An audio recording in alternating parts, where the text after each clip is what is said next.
It's just video. No, It will be sent.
It's a pleasure for me to be able to introduce you. We have Her Excellency Mrs. Felicity Gardner, Jesus Gutierrez, Ambassador Extraordinary and Plenipotentiary of the Democratic Republic of Timor-Leste in New Zealand.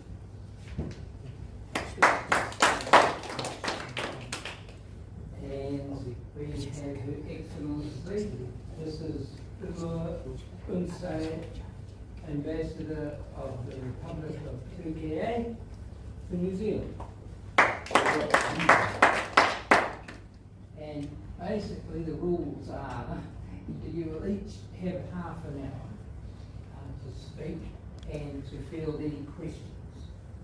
And you're comfortable with that, I understand, so without further ado, let's begin.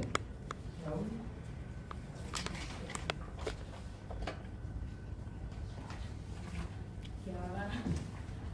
Thank you very much for the floor. Before I start with my intervention, it is my first time to participate in this meeting. So able to prepare like PowerPoints, but only a short speech that they write down.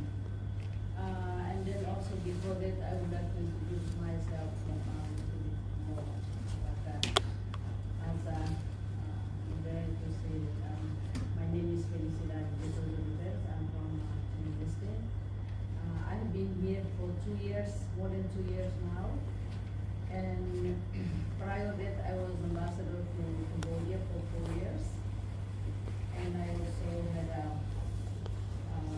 special mission in Indonesia as a commissioner of truth and friendship in Indonesia for 3 years. That I'm also as a war veteran in Timor-Leste. Yeah, I was just involved in the struggle for independence for 24 years. So I'm awarded by the state as a war woman veteran. So I can start my intervention. Tenankotu Katua, thank you for the floor given to me. Ladies and gentlemen, first of all, allow me to extend my gratitude to the Asia Pacific Security Innovation Forum Summit coordinator and all the members for always involved Timor-Leste in this extraordinary annual event. It is my great pleasure to be part of 2023 APSI Summit to share with you all Timor-Leste's experience in cultural diplomacy as part of soft power approach in pursuing our foreign policy interests.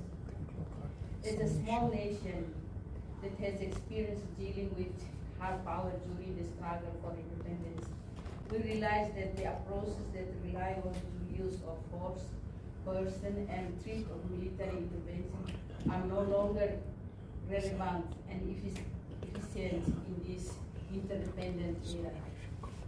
Timor-Leste, therefore, since became one of the newest countries in 21st centuries, is committed to become a non-aligned movement country that encourages amicable and peaceful settlement of disputes. For small states like Timor-Leste, with no hard power at all, the building of any soft power influence has to reach into the culture and history of each country.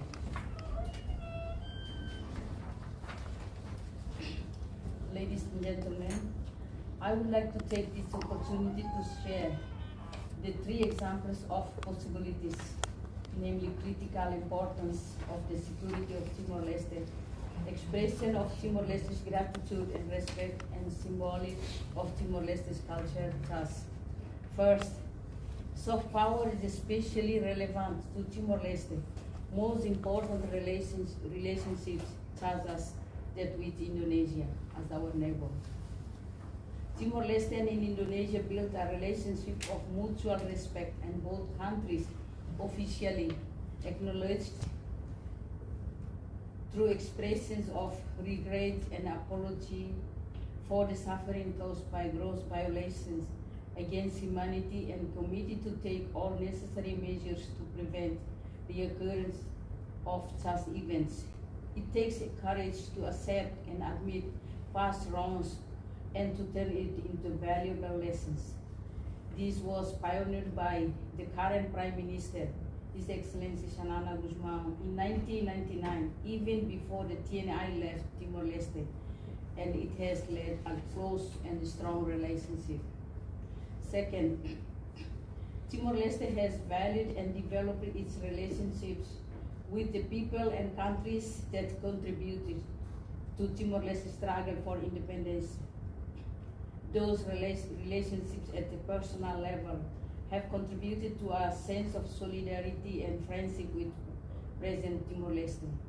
As part of recognizing of the award of significant Timor-Leste honors to entities and individuals who contributed to Timor-Leste struggle. Previously, in 2022 and 2023, Timor-Leste awarded some of its highest honors to former New Zealand Foreign Minister Honorable Phil Goff, and to Major General retired Martin Dunn, former New Zealand senior officer in the in the interfaith forces that helped stabilize Timor-Leste in 1999 after human rights violations against humanity occurred. Third, Timor-Leste has reached into its tribal and cultural history to characterize as its diplomacy in visual terms. One example is that one hand-woven cloth, the ties, which always worn in the formal events, customary purposes, and as a gift as well. The symbolism of this cloth is hard work, beauty, strength, and resilience, especially by the women of Timor-Leste. On 15 December 2021, ties from Timor-Leste has been approved in the list of UNESCO Intangible Cultural Heritage. In regard to the cultural diplomacy as part of the concept of soft power that has long been understood to be of great importance in the international affairs.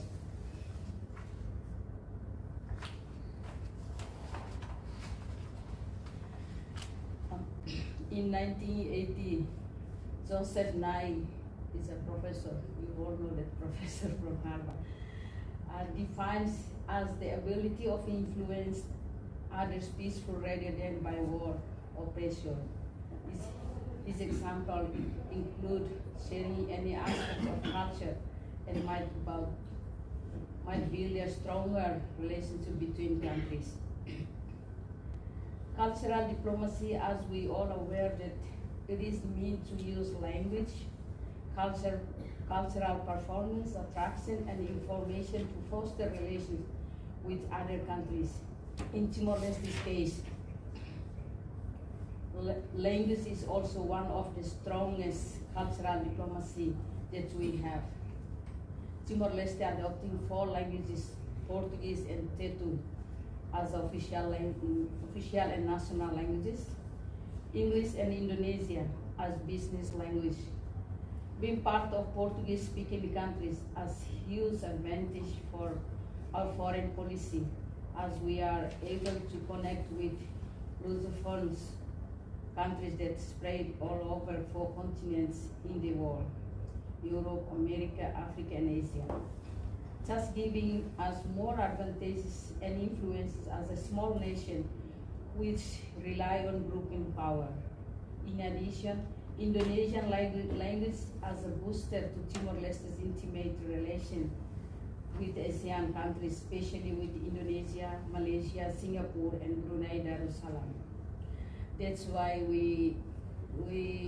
for us, is our identity, our culture identity that unique because once we meet someone that speaks Indonesia, automatically we have a relation, we have connecting. Even when we met like someone that speaks Portuguese anywhere, we automatically connected. So this is a unique identity that we have in Timor-Leste. So it's an example. Today we met our 2 friends, and automatically we talk in Indonesian language. Last but not the least, I mean simply that the soft power and the use of cultural diplomacy, such as languages, traditional practice, and gestures are sometimes the most efficient icebreaker in international relations. It also warmly touches the heart of policymakers, which eventually contribute to the decision-making of a nation with a friendly approach and peaceful orientation result. To sum up, Timor-Leste is fully aware that soft power has great influence in building cultural diplomacy for the interest of foreign relations. Thank you.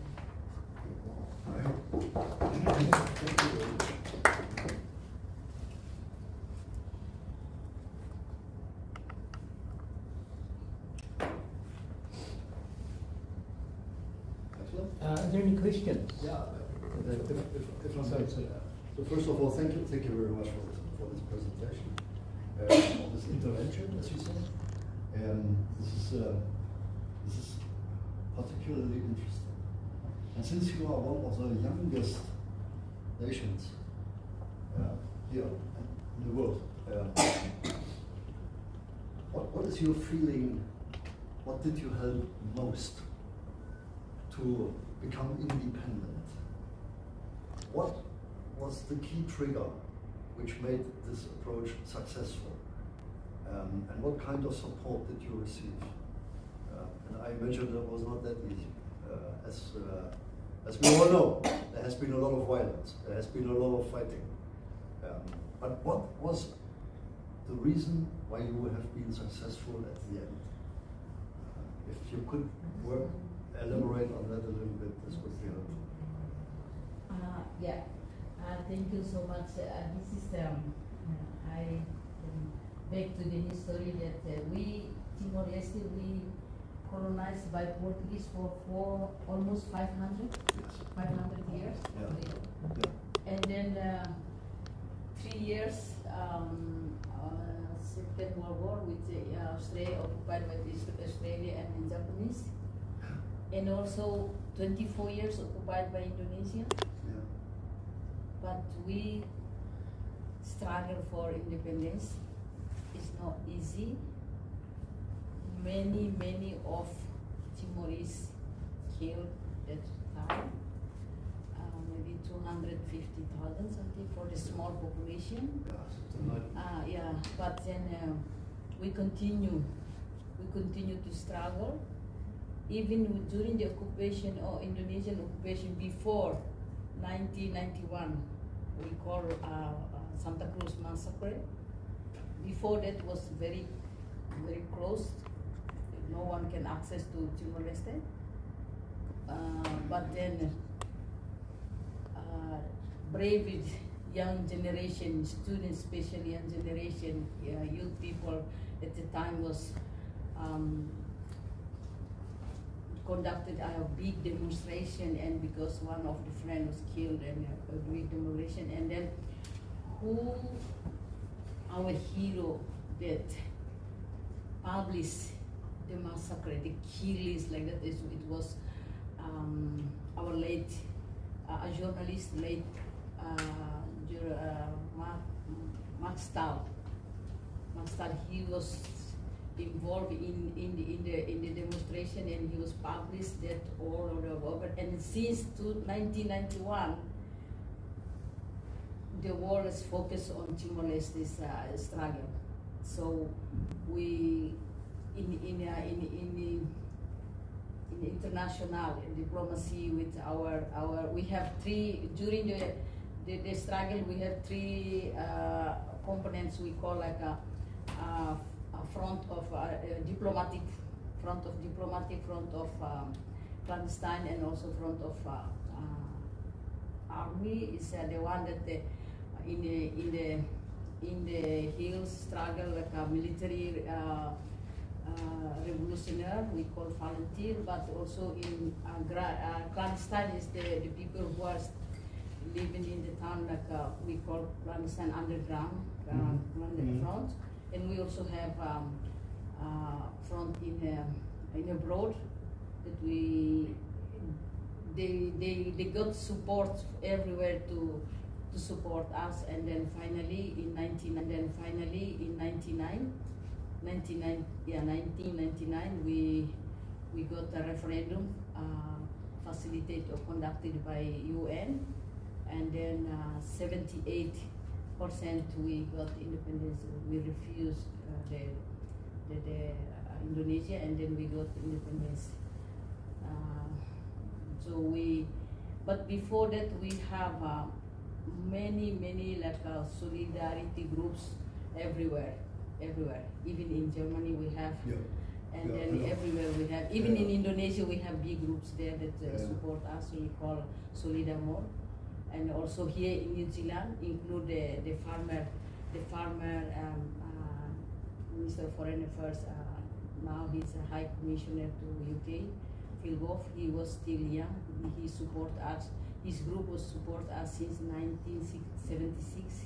He was still very young. And then in Australia, everywhere, even in Philippines, everywhere we have solidarity groups that support us, and then finally, we got our liberation in 1999, and 2002 was like our independence, restoration of our independence in 2002. But I think one thing that I think is unique in Timor-Leste, between Timor-Leste and Indonesia. Even 1999, we have a good relation with Indonesia.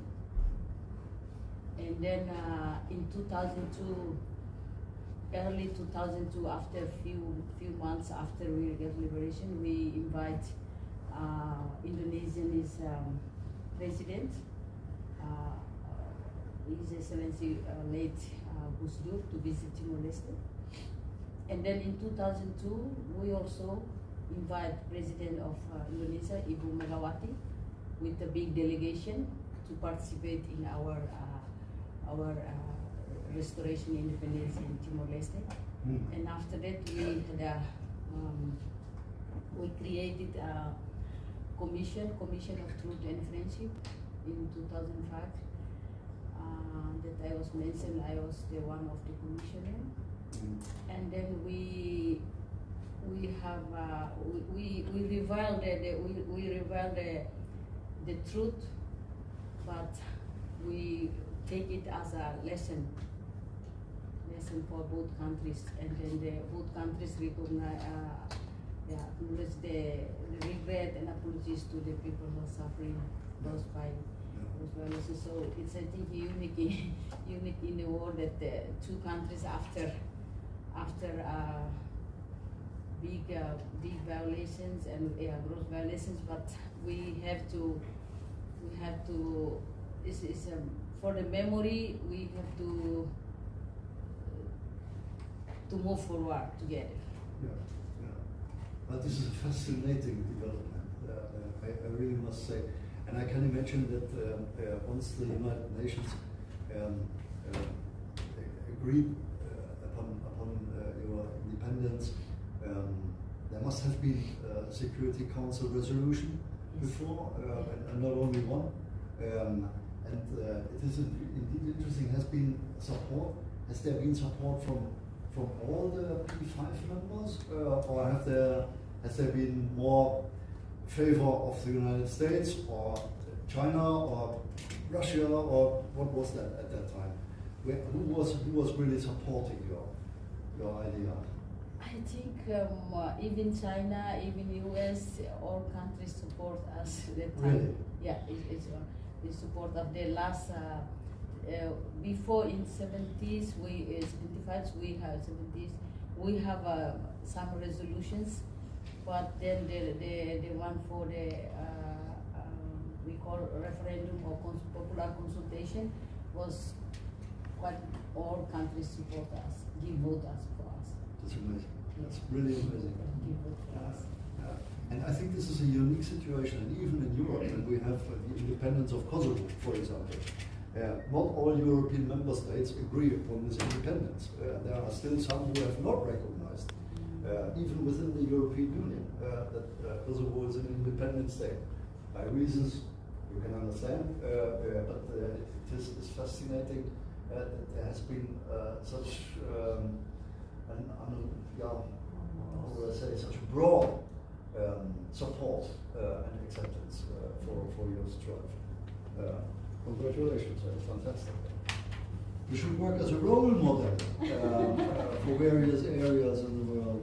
Yes, I was before Sudan, South Sudan is referendum. Here we are. I was invited to share how to organize the referendum because I was involved directly in those programs. So I was invited to share our experience to South Sudan, and then they want to follow us, but I think it's difficult. I don't know. But they really appreciate it, and then they want to come to Indonesia and to Timor-Leste to learn more how was the process. If I may ask another question, have the natural resources like rare earth, oil,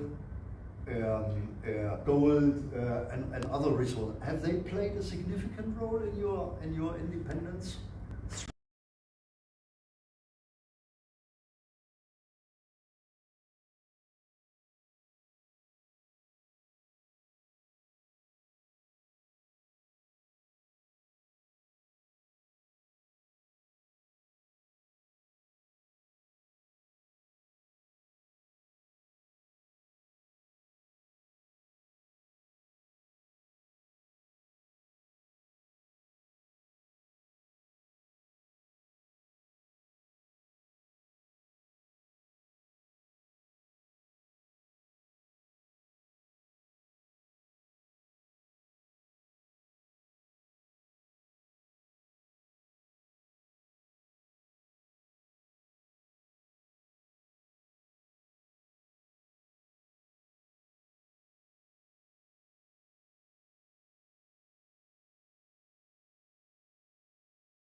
So we cannot forget our past, but we use that to improve our future. So So we deal with our future, but we use our past, but we deal with our future. So I would like to compare this a little bit with the situation between France and Germany after a series of wars.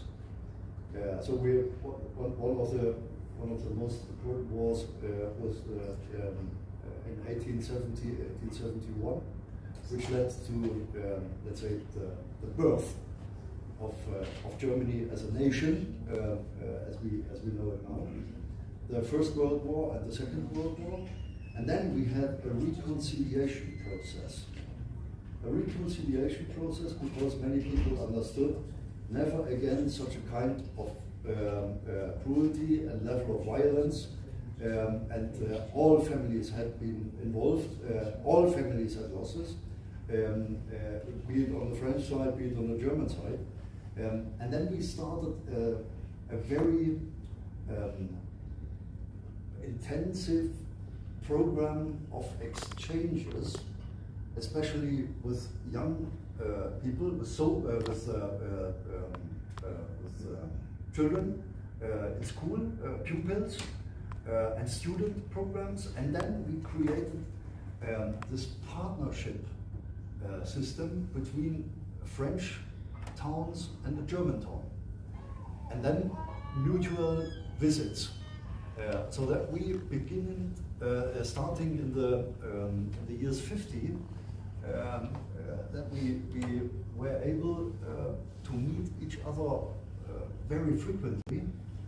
And then this was based on a special treaty, the Élysée Treaty, which was signed in '63 by Charles de Gaulle and by Chancellor Adenauer. And this led, at the end of the day, to a process which gave room to mutual understanding, acceptance, friendship, cooperation. And I think we can state that the relationship between France and Germany has now reached a level of normality with good and less good things, but kind of if you manage to do this with your country, with Indonesia and with neighboring countries and with all, this is absolutely favorable, and it works very well. It is the youth which counts, not real white man.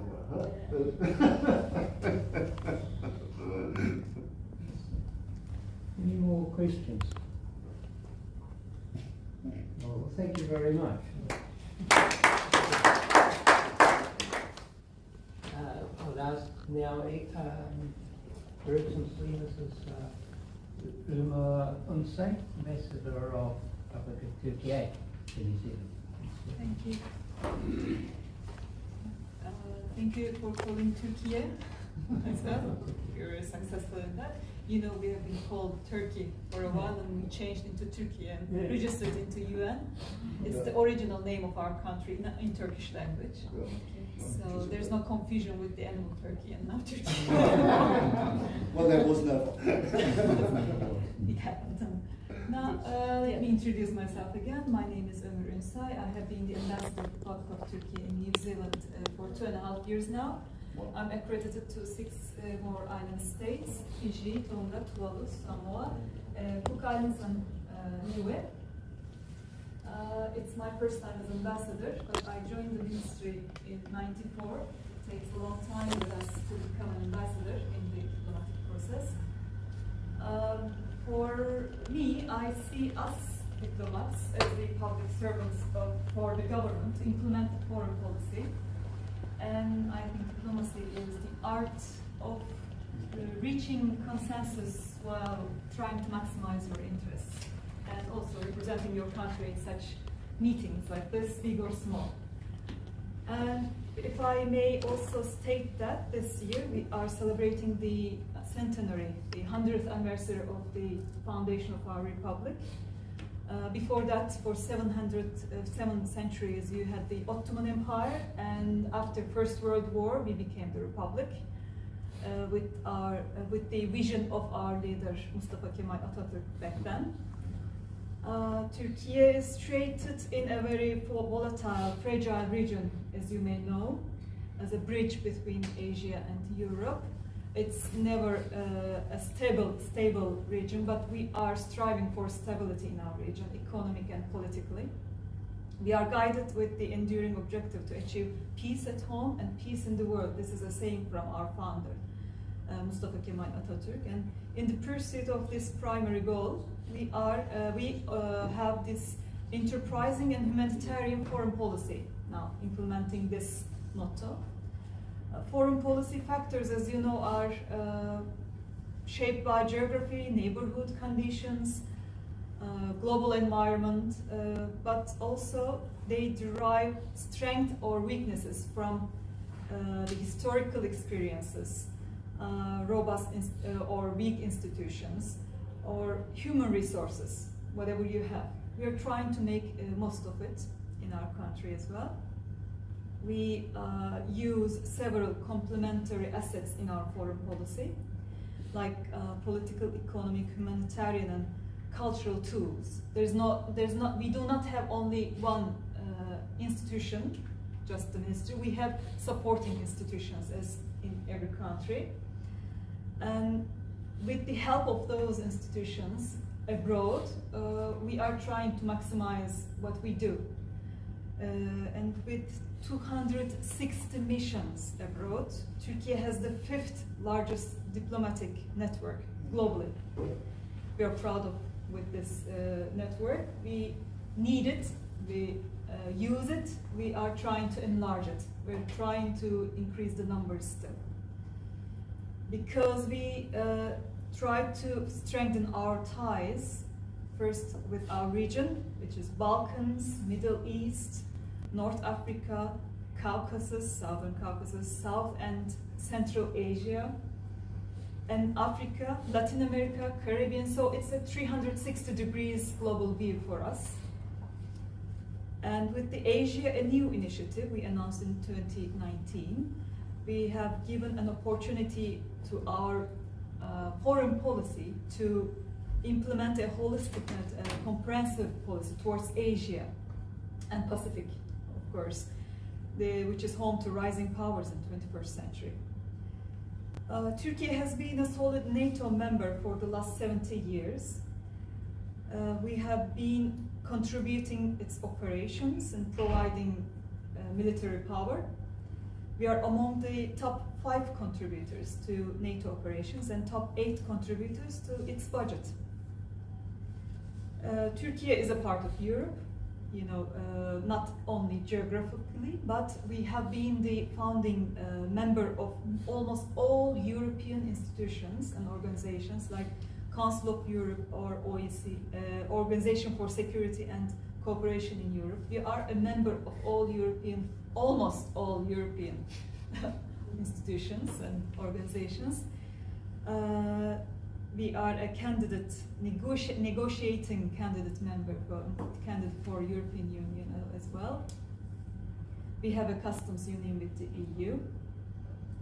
And we have founded some regional organizations as well. The biggest and the most concrete example is Black Sea Economic Organization, which we host the center, the headquarters in Istanbul.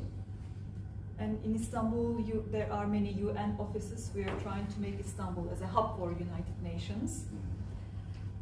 Other regional organizations we can mention, like D8, it's the Developing Aid, or MICTA, it's the first initials of Mexico, Indonesia, Korea, Turkey, and Australia, like-minded countries in developing world. And we have also OIC, Organization of Islamic Cooperation. We are also a member of the OIC. And we have been an active member of the G20 now for the last decade. These are the concrete examples of our foreign policy assets. We are active in all international fora. And of course, as a member of the UN, we want to also reform the United Nations Security Council and the UN to make it more effective. And our president uses the sentence lately so often, the world is bigger than five, he says, seeing the ineffective policies, UN policies or missions, let's say. So there are many countries around the world to reform UN, and there is a group now discussing how to do it better in UN. Other examples of our leading role, enterprising role in the UN is like the UN Alliance of Civilizations initiative. It's co-sponsored by Turkey and Spain. We are representing a solid response to scenarios based on so-called clash of civilizations, which was popular for the last decade, and trying to minimize this clash among the nations around the world and the civilizations, be it cultural, be it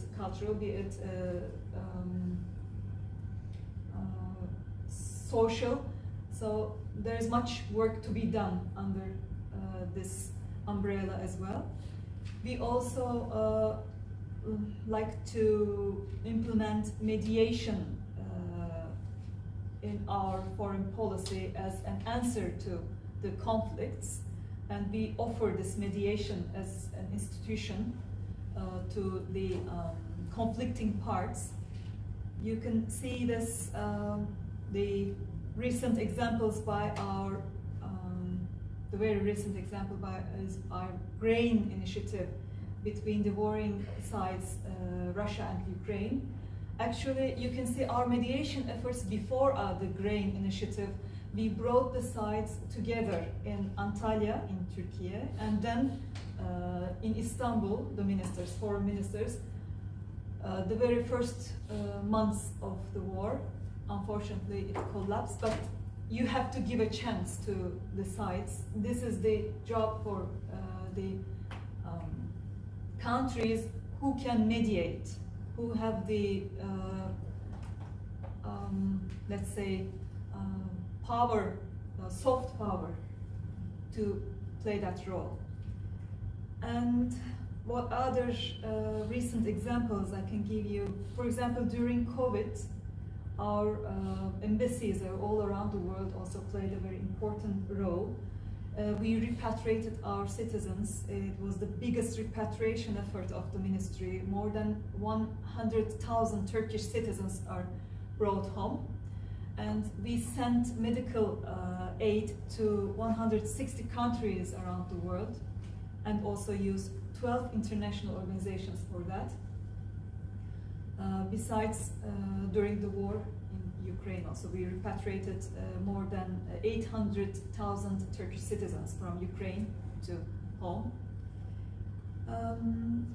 What else I can use as humanitarian foreign policy? I can give an example as well. We have been the number one country, the most generous country in humanitarian assistance on the basis of per capita humanitarian spending in the world.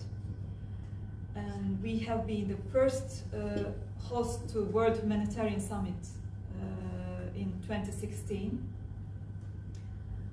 We continue our development aid and humanitarian assistance around the world. At the same time, we are the number one country to host the refugees. Unfortunately, nobody would like to be number one in that sense, but it happened after the Syrian crisis.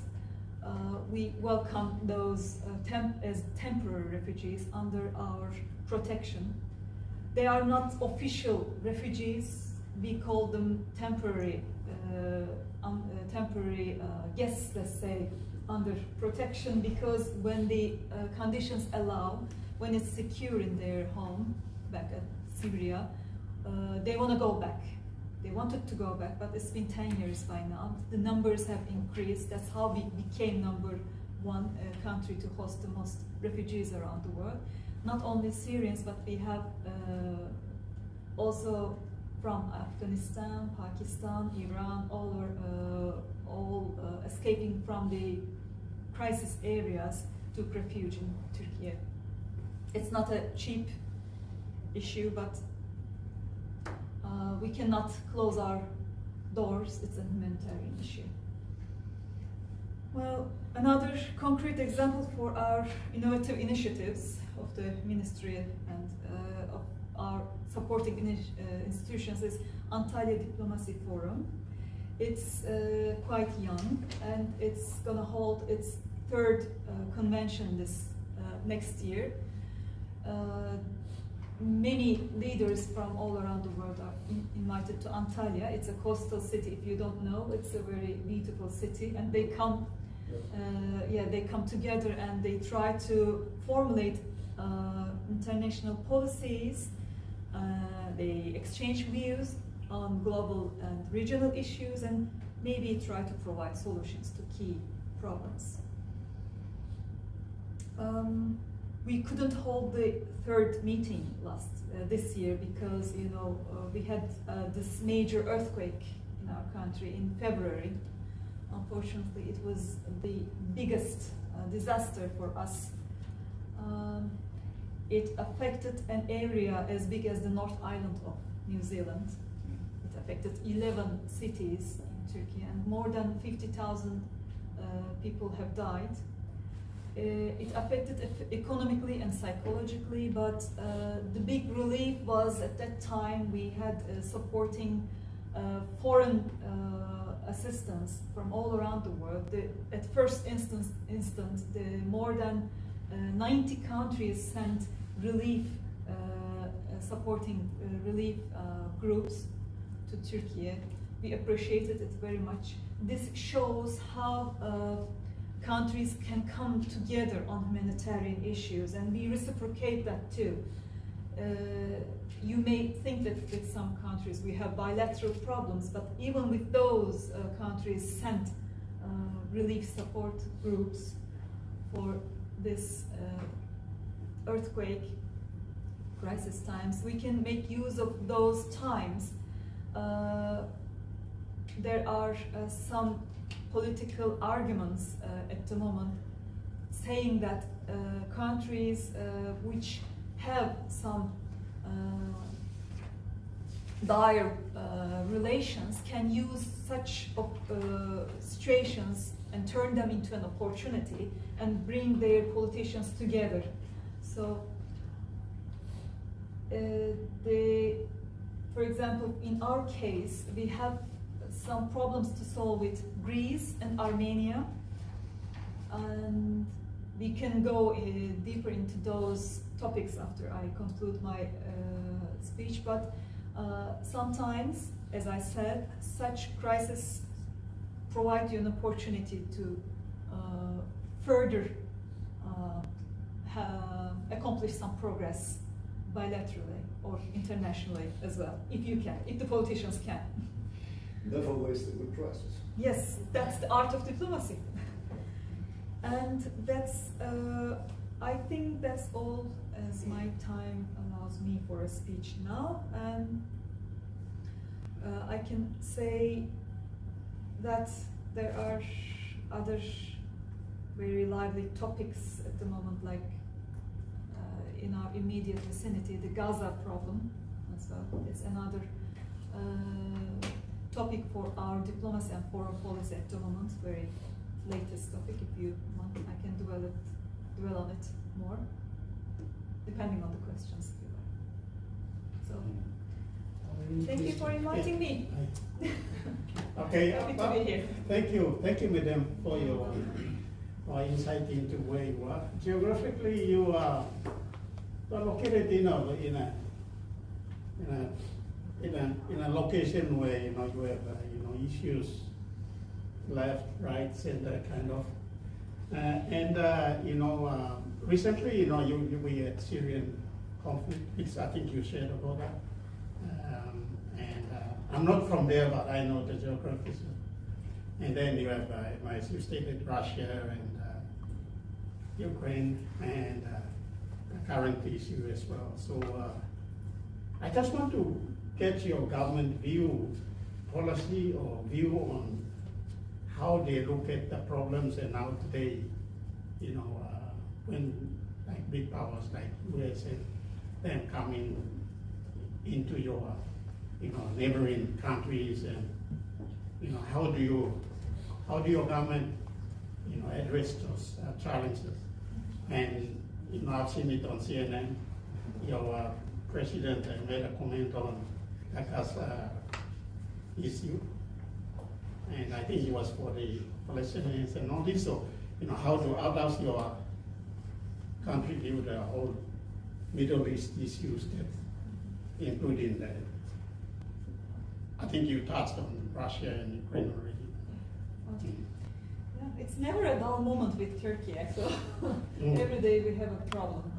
Until 7th of October, we were focused on Russia and Ukraine and how to restart the grain deal. No, it's not frozen.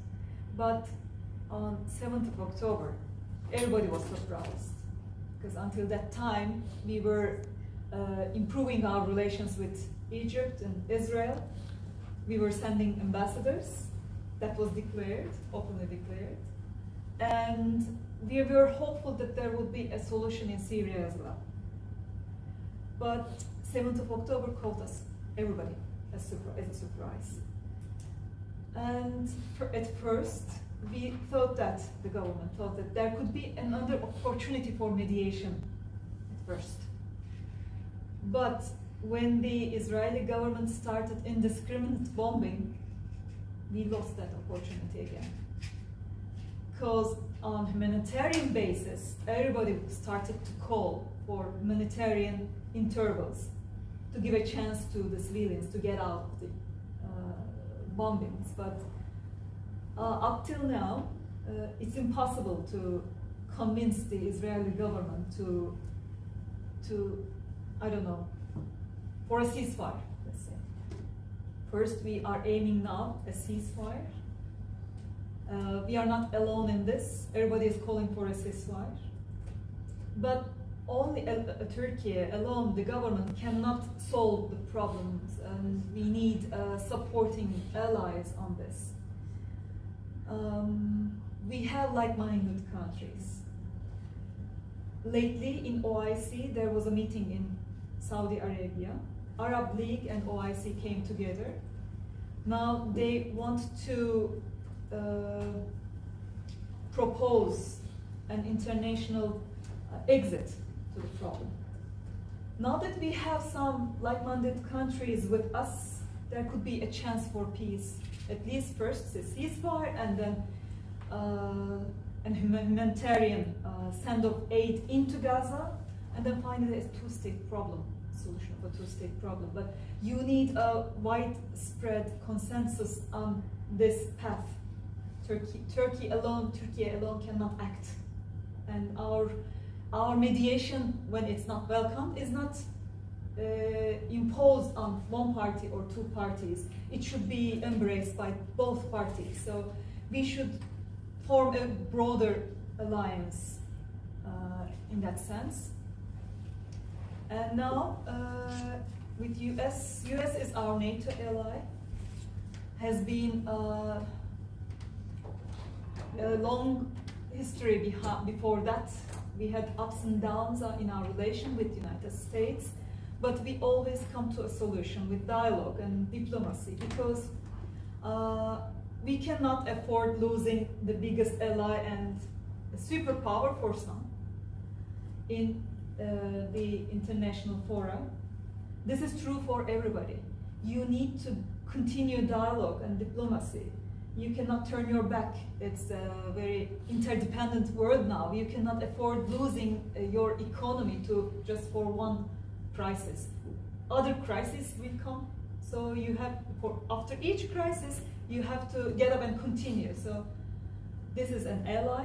You have to continue discussing, maybe not agreeing on things, but still you have to maximize your interests at some point to reach a consensus, hopefully. But since this is an undeniable big power, this is the truth of our region. US has bases everywhere, in Middle East.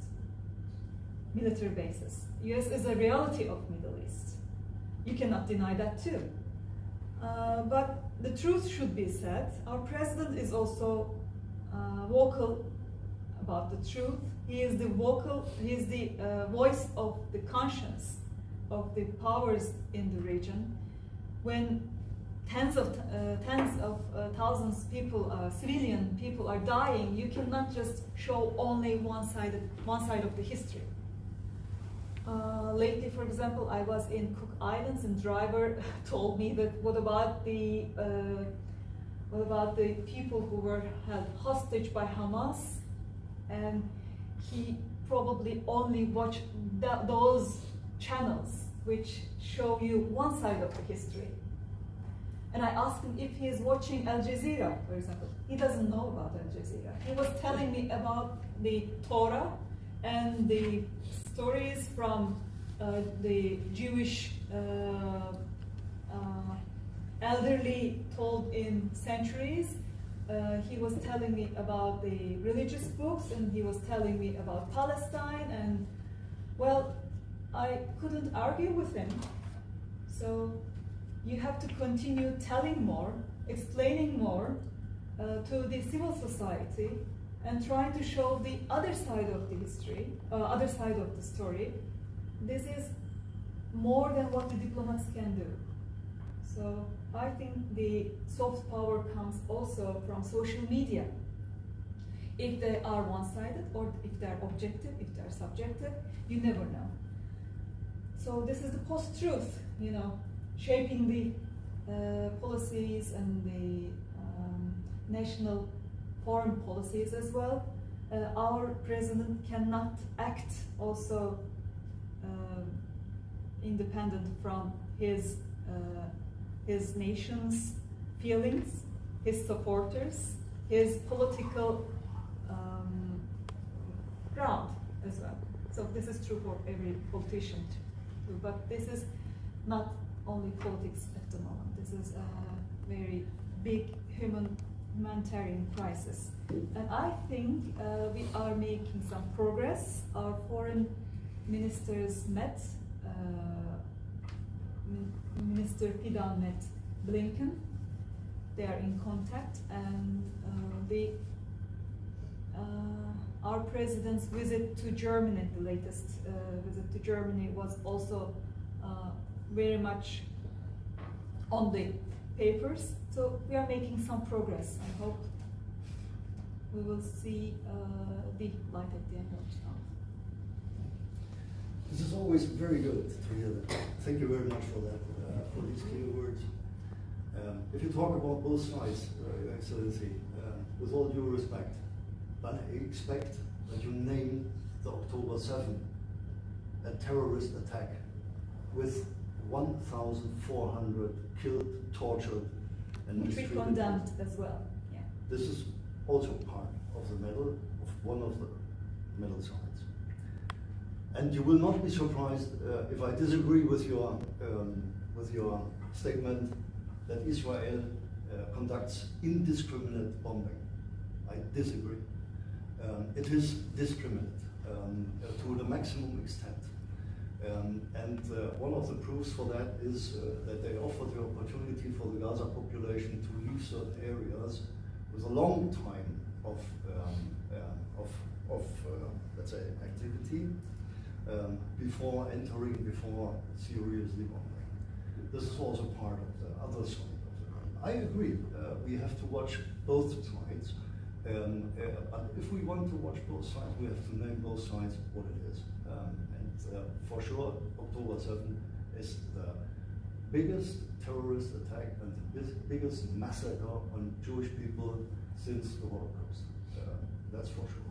And this is not acceptable at all, and there is no yes, but it is a simple terrorist attack, and we have to name it as it is. But if you allow, I would like to come back to this fantastic and fascinating issue of mediating, what you mentioned. I would like indeed to come back to Russia. Some say you are one of the very few countries able still to conduct, let's say, serious, substantial talks with the Kremlin. And others say, how dare you to talk with them? Well, this is difficult. And you as an expert, and you as a diplomat, and an ambassador of your country, I would like to learn more about your feeling and your understanding. How should we try to treat this fundamental issue, this terrible war on European soil, very close to your country, very close to my country? What could we do to try to solve this? What can we do? Just deliver more arms, more missiles, more drones, more this and this and that, or are there other ways to support, at the end of the day, the population? You might be surprised that I say this as a military, but the key purpose of a military is always to avoid war, and if there is war, to stop it. Okay, military will never stop a war. There's always a political decision. But what is your feeling? What could we do? As our founding father Atatürk has served 15 years in wars, has been the very successful soldier on the ground, took away his uniform and put aside his gun and military status and said that war is a last resource. And then he became a civilian politician and the president. So, since war is the last resource, we need to think of all other options. As I said, diplomacy is the first option. It's always the first option. If you cannot conduct it openly, publicly, it should be conducted behind closed doors, silently, not like a megaphone foreign policy, megaphone diplomacy. I don't know, maybe there are some European politicians, European powers doing it already. There should be. We hope so. Otherwise, you only have Turkey in your hand. Because if you turn your back to what you call this crazy leader or dictator or the president of the Russian Federation, then who will you communicate with? You need a communicator. And I think many European powers are happy to have Turkey as a communicator in that sense. But there are some powers, unfortunately, we're very happy to see the failure of our mediation efforts. I don't know, personally I think what happened at the end, the warlords gained much more money. They got rid of those old military tanks and other artillery to Ukraine. They will now produce new ones. So that's one. Second is a historical miscommunication between Europe and Ukraine. Ukraine was promised an EU membership and maybe a NATO membership in the past. In Bucharest. Also, they were welcome to the European Union when there were the previous governments in the European Union before the last European Parliament election, you know.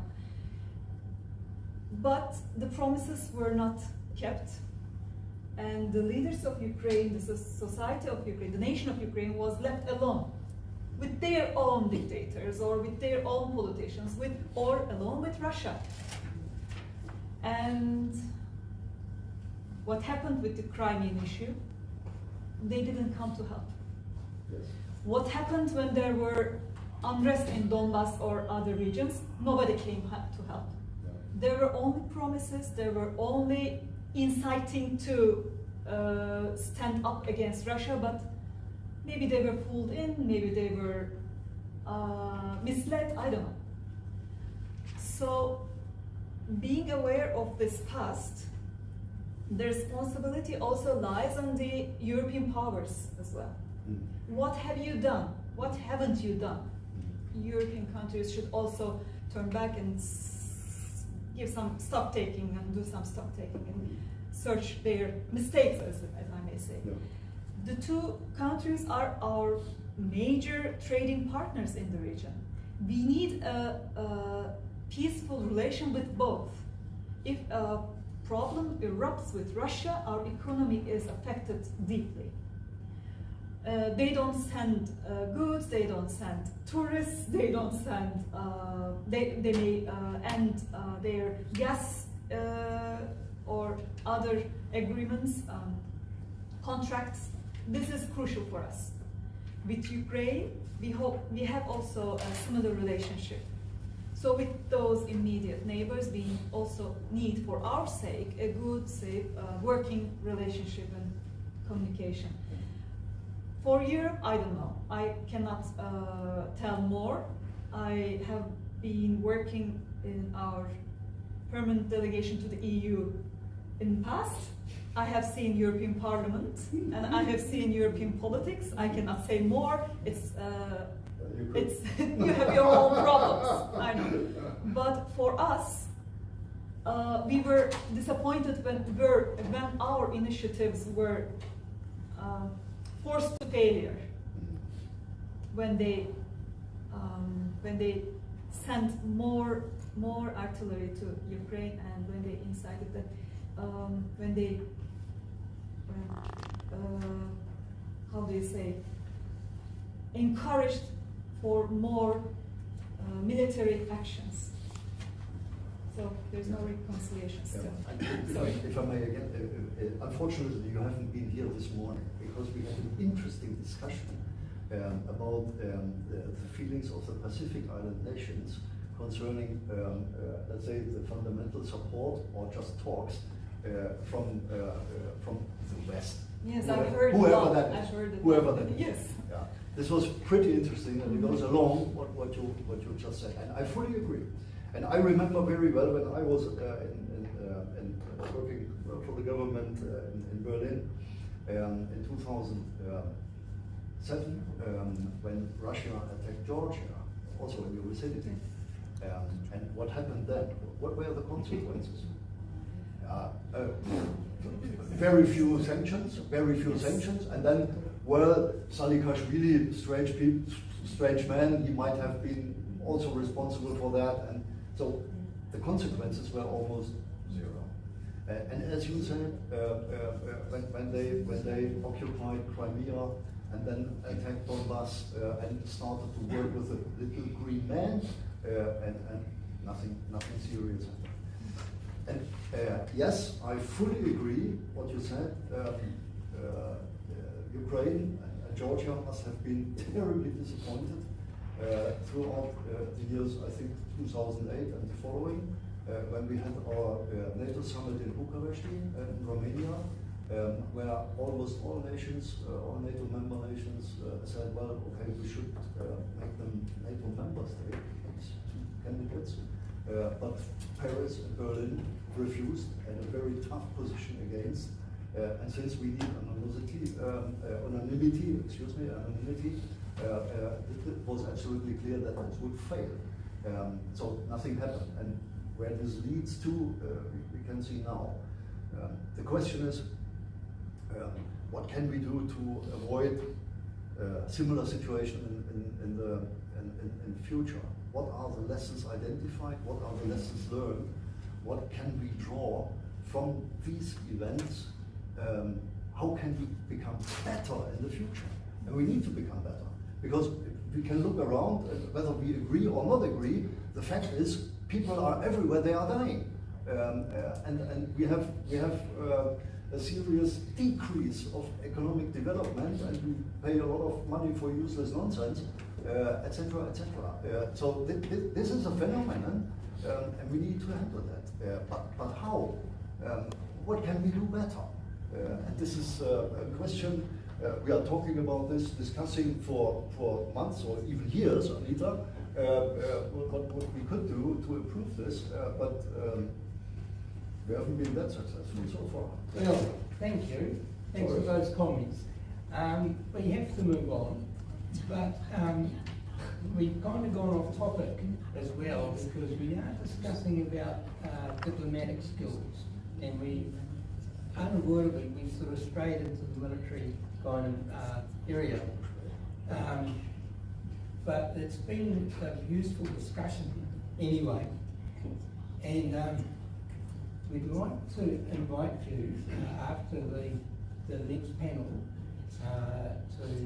we will have some more photos as well, so we look forward to those, because that's true, I believe, we'll have some more photos. Moving on to the next panel, if we may. I'd like to introduce Colonel Tony K. Asiabu, Defence Attaché, Papua New Guinea. And over here I'd like to introduce Mrs. Northern Dolma, Minister of Department of Information and International Relations of the Tibetan Government in Exile. And continuing on with the cultural diplomacy for policy dialogue.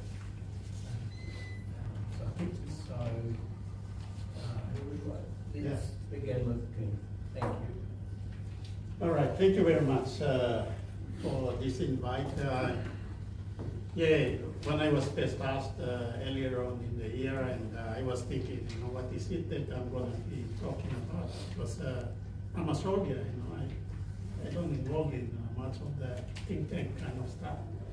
I kind of move straight and, I carry out orders and all this kind of stuff. But, I'm very, at the same time, happy and excited to be part of this discussion today. So,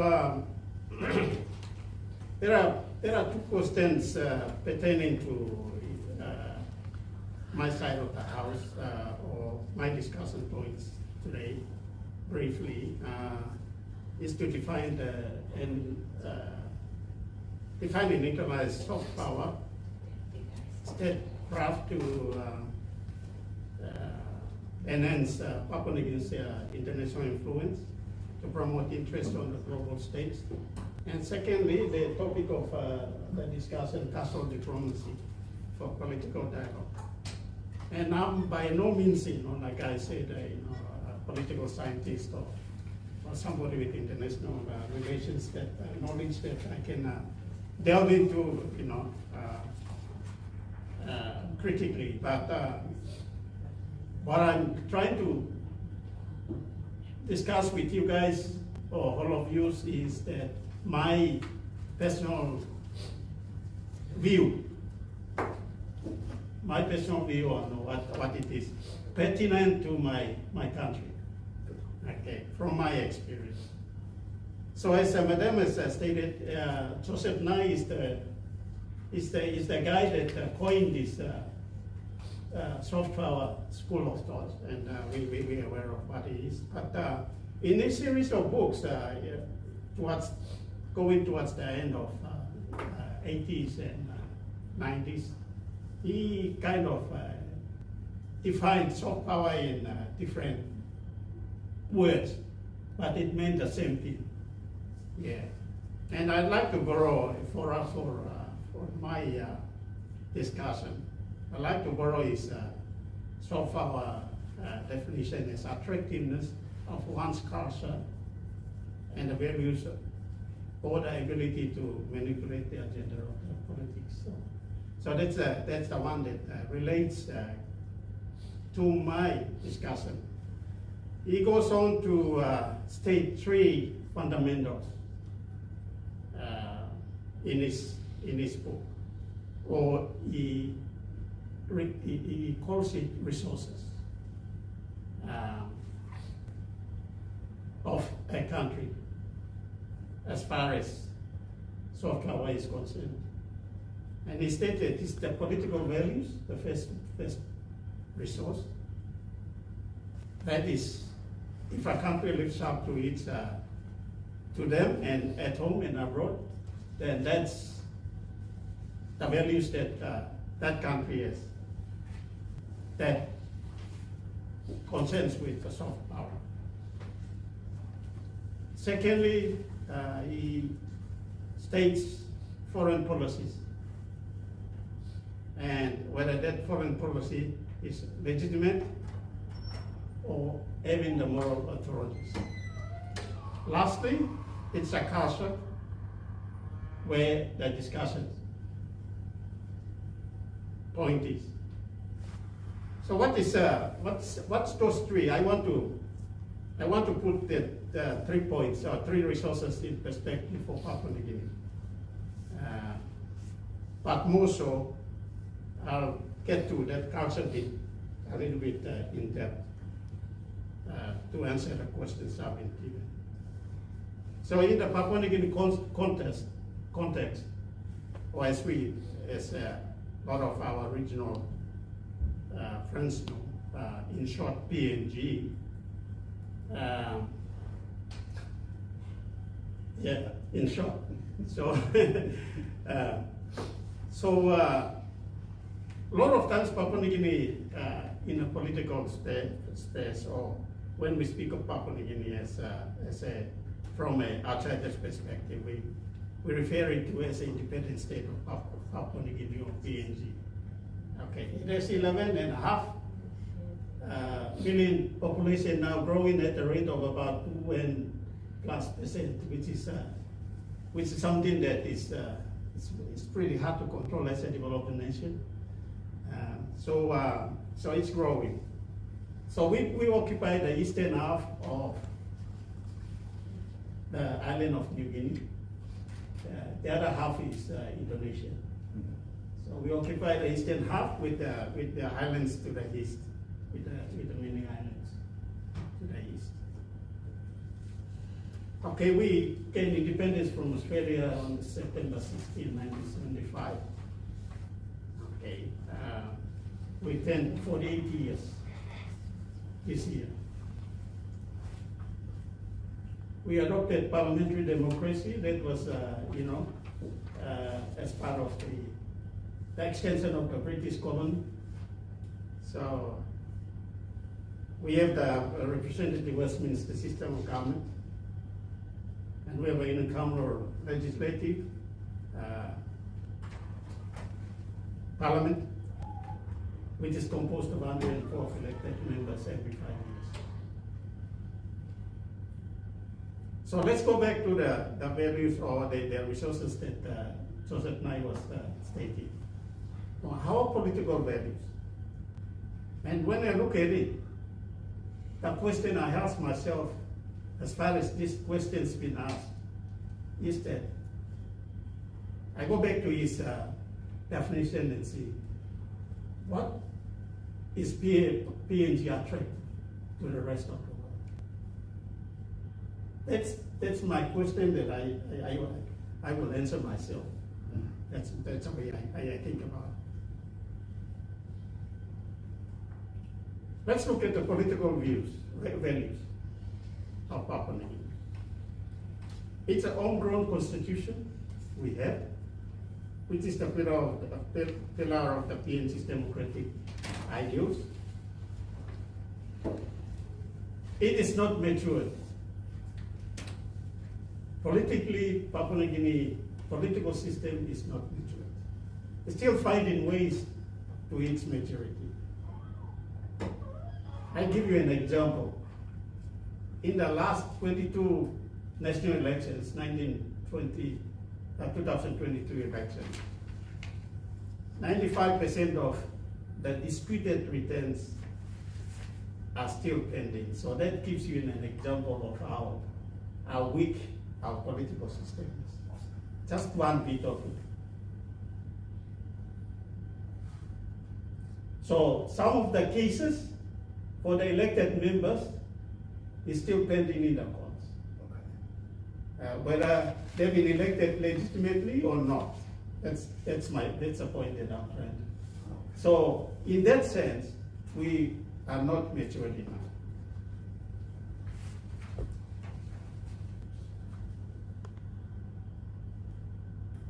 So there has been stability in our government system,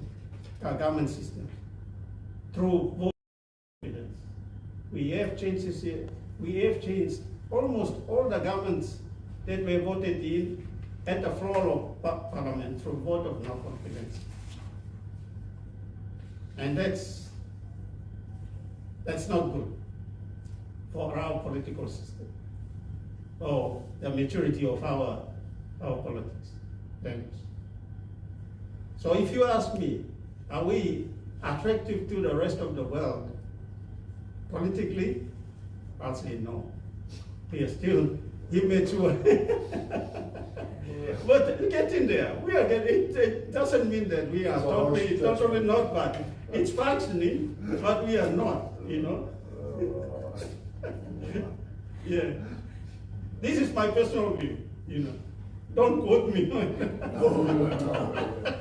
Oh, we are online. Okay, we look at the foreign policies. Foreign policies. Okay, as I've stated earlier on, our foreign policy is based on friends to all, enemy to none. So that underpins our relationship with the rest of the world or rest of the countries that we have relationship with.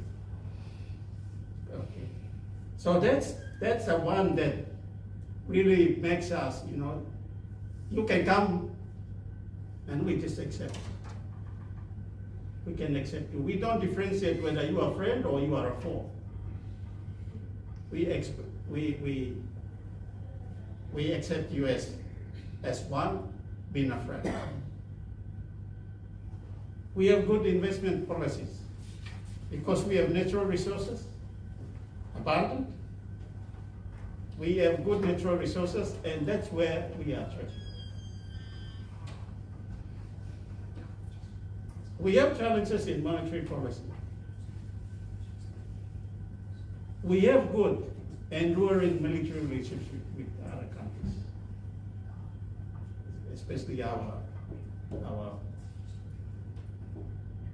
traditional partners, including China.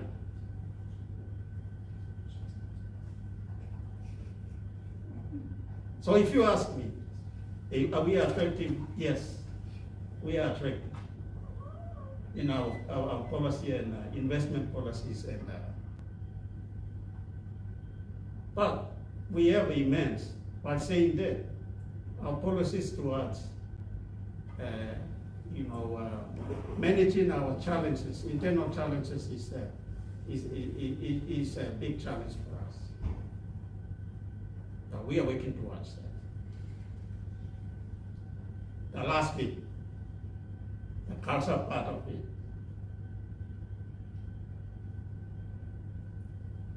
We have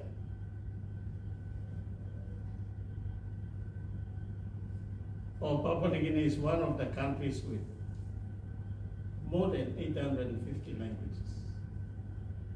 Can't believe it, but that's what it is. We are the most diverse countries, small country in the world.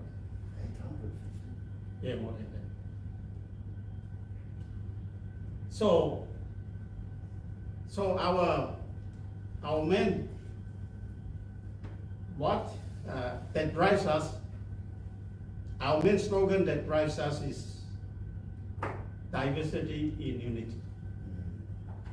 We use that to have our ethnic groups together.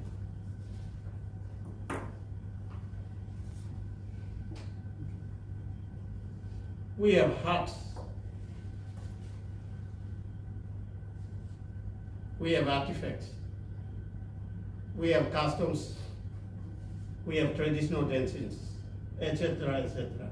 And you think about 850 languages, that's the reflective of 850 or so cultures in one country.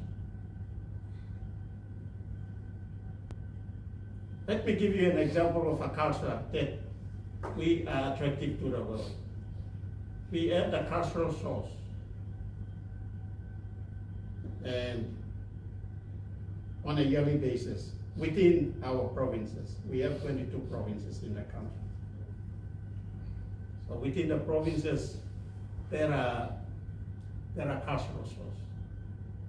One of the ones that for example, one of the ones that I come from,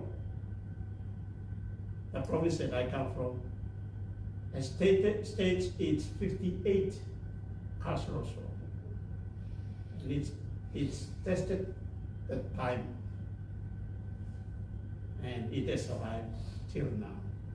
It brings the whole Papua New Guinea to that show, exhibiting their dances and their artifacts and their cultures.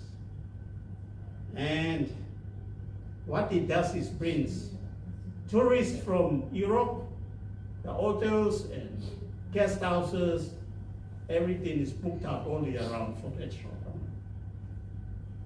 Mostly from Europe, tourists from Europe, to Florida and the US. Arts and artifacts also attracts tourists all around here, along the coastal areas and on the islands with the cruise ships stopping over. So that's going on every year, or year round, sorry. We also have an event called Melanesian Arts Festival. And that is confined to us Melanesians. It's ranging from us, maybe I think East Timor, I'm not sure. Ranging from us all the way to Fiji. We have that Melanesian Arts Festival where we exhibit our art. That's only within us, but the tourists do flock to see what we exhibit. We are friendly people. We are welcoming. Because our livelihood and our what from passed on from our ancestors is communal living, caring for one another. And that has made us to be friendly and welcome.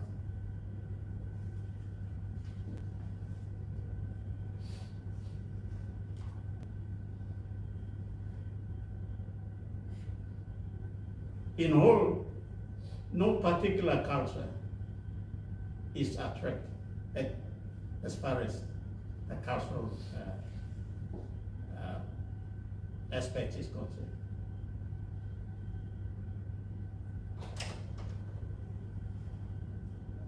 So in conclusion, PNG is attractive to other countries only for two reasons, in my view. It's for our natural resources, and because of geographical location for geopolitics.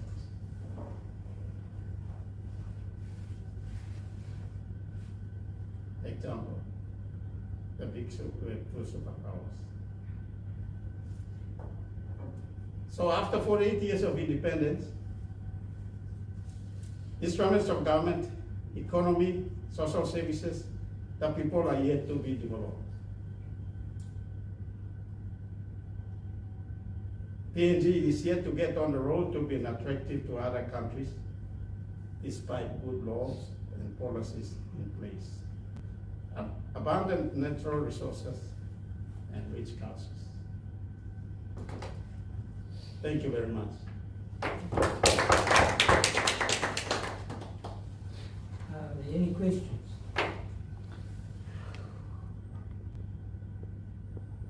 Why didn't you mention the people? The people, another reason why PNG is that attractive. You say sharing and caring. Yeah? Yeah, the people. Yeah, and people are friendly, welcoming strangers, foreigners, etc., etc. So this is something very positive. Yeah. This is something very attractive. Of course.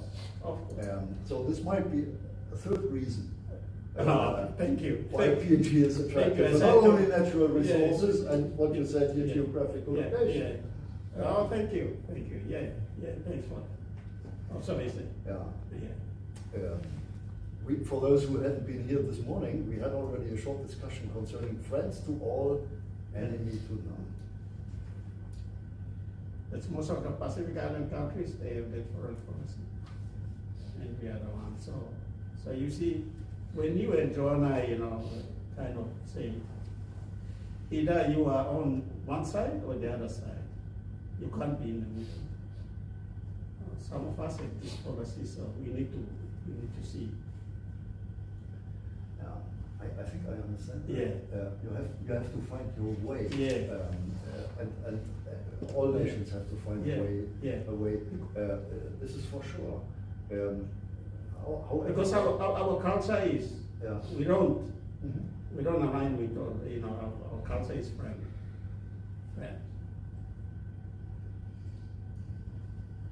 Yeah, but you already align.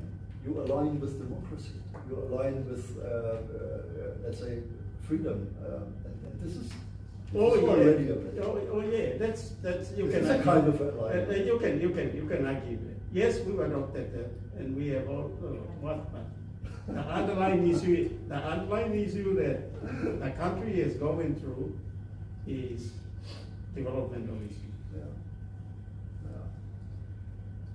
My understanding is that one of the big hurdles is the terrain. Terrain. Because you cannot build a road Terrain as well. anywhere practically. Terrain is topography, so it's not culture, so that's why I did not include that. Okay. Yeah. Terrain is topography, so I was just asked to talk about these cultures. Well, that's my view. That's my view. It's not official view. My point is that you have to be practical, don't you, in this situation? Don't go to the newspapers.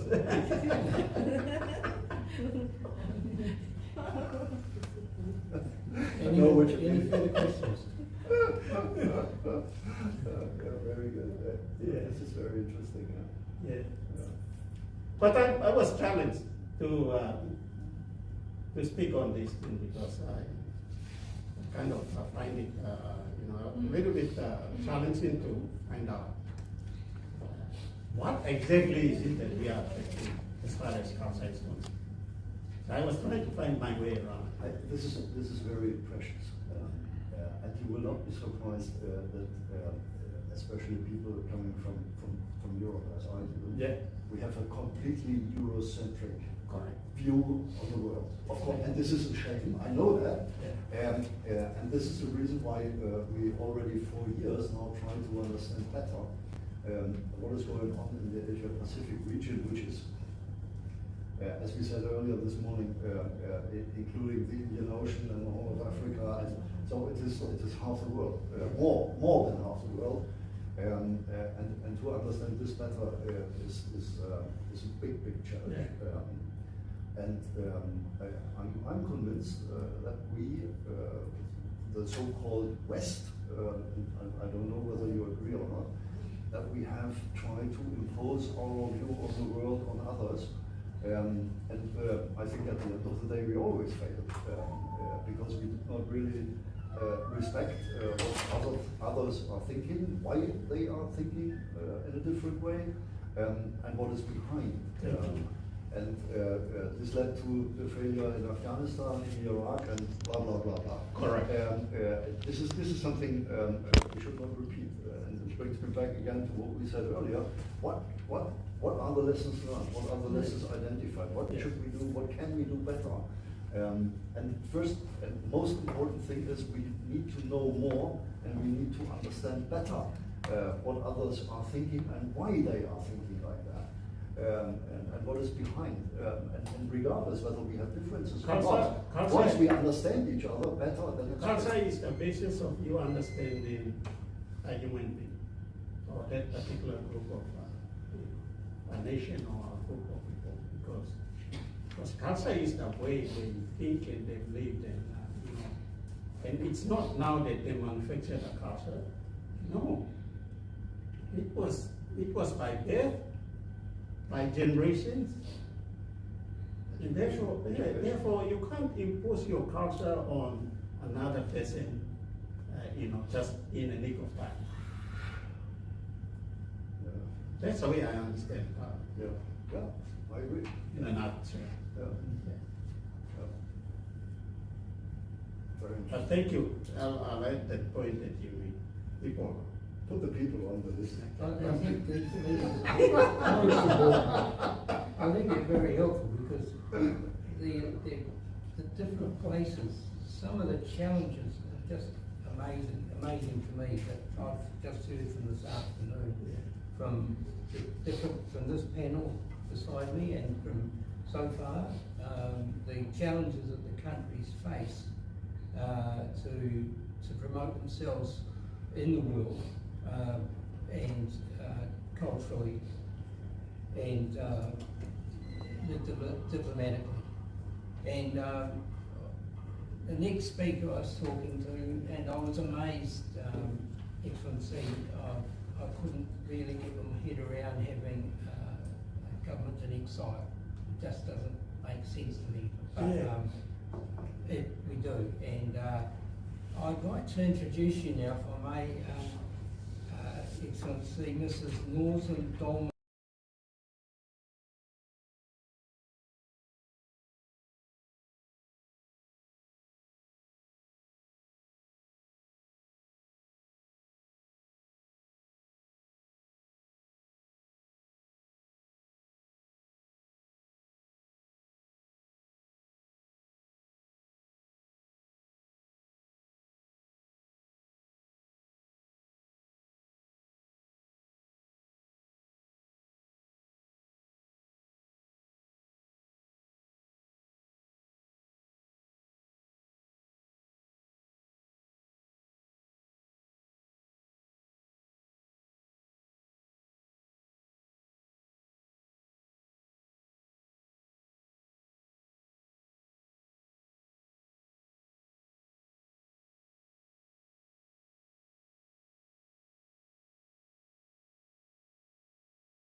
perhaps 2 minutes and give our speaker a chance.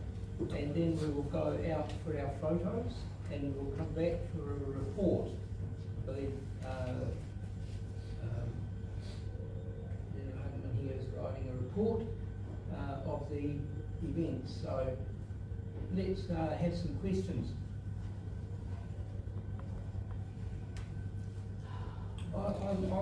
Look, I'd like to ask one if you don't mind. Australia recently complained to China about something they had said or done, and internally with the Uyghurs people, and China responded with some kind of trade embargo, and I'm just wondering what governments can do to bring their attention, draw Beijing's attention to what the rest of the world thinks about the way they're treating Tibet, for example. That's a very good question. For example, in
we'll go out here now for some photo time, and then we'll return for a report.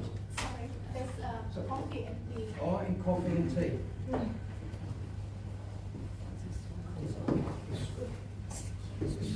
I have one and your address. for all the viewers. Yes, Relate I have my live stream. one remark or one wish.